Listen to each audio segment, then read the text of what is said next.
Et salut tout le monde, j'espère vraiment que vous allez bien, moi ça va super, on se retrouve pour une nouvelle vidéo. Cette fois-ci sur un suivi et nourrissage des fédoles Noda. C'est vraiment l'espèce que j'ai chez moi qui a vraiment le plus d'ouvrières. Alors juste avant que cette vidéo commence réellement, je voulais juste faire plaisir à un copain. C'est la chaîne de Grand Tom, donc Thomas, que vous voyez de temps en temps aussi dans les vidéos. Tout ça c'est le groupe en fait de Tonton Snake. On s'est découvert grâce à YouTube, on se motive, on s'entraide. On discute tous les jours ensemble. Je vous embête vraiment pas plus avec ça. Il y a tous les liens dans la description. Ça peut peut-être vous intéresser. Peut-être que vous connaissez déjà. Peut-être que vous aimez. Peut-être que vous aimez pas. Mais vous pouvez toujours aller les voir. Du coup, comme je vous l'avais dit dans cette vidéo, je vais surtout me focaliser non pas sur les Camponotus Fela, mais surtout sur les fédoles Noda. Aujourd'hui, c'est une vidéo spécifique là-dessus. Après, je peux toujours vous montrer quelques séquences des fourmis que j'ai, ça, il n'y a aucun problème. Pour faire plaisir à ceux qui n'aiment pas trop les fédoles, par exemple. Donc, je vais enlever le nid des Camponotus Fela.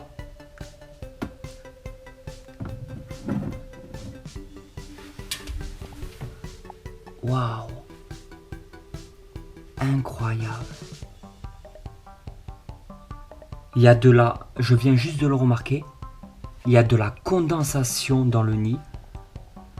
Ce qui prouve tout simplement que les fourmis arrivent à créer et à gérer l'humidité. Parce que je n'ai jamais humidifié le nid. Mais jamais. Et c'est pas des conneries. Regardez bien la mousse. La mousse PVA. C'est le bloc d'origine. Elle a jamais gonflé.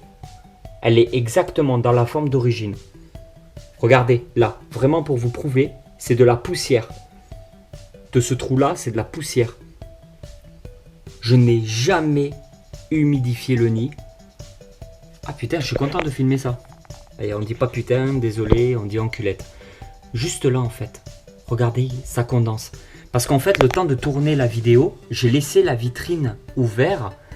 Sachant qu'elle est chauffée, donc ça crée de la condensation, donc il y a bien de l'humidité dans les salles, et cette humidité là je ne l'ai jamais apportée, donc c'est elle avec l'abreuvoir dans l'aire de chasse qui s'occupe donc de l'humidité.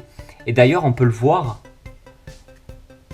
dans les salles trop humides, il y a presque personne, donc en fait elle gère l'humidité mais elle n'aime pas trop la flotte, hein. Ah, je suis impressionné. Ouais, vraiment impressionné. Alors voici les fédoles Noda, hein. Les nids sont vraiment blindés de chez blindés, mais bon, il y a encore beaucoup de place. Il y a certaines concentrations de fourmis toujours dans les zones les plus humides. Dans les zones un peu plus sèches comme ça, en fait, elles gèrent elles-mêmes. Je vous en avais déjà parlé, comme quoi, comme la réserve d'eau, la mèche, elle est au centre. Il y a toujours beaucoup plus d'humidité de ce côté-là que dans les contours. Et en fait, on le voit que le couvain, elles le mettent dans ces parties-là. Donc pas forcément à l'endroit le plus humide. Donc dans les endroits les plus humides, il y a une forte concentration d'ouvrières. Dans les endroits moins humides, c'est une forte concentration au niveau du couvain.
Petite pause pour la question du jour qui va m'être aussi très utile. Alors les beaux jours arrivent, vous avez vu qu'il y a de plus en plus de vidéos herping sur la chaîne YouTube.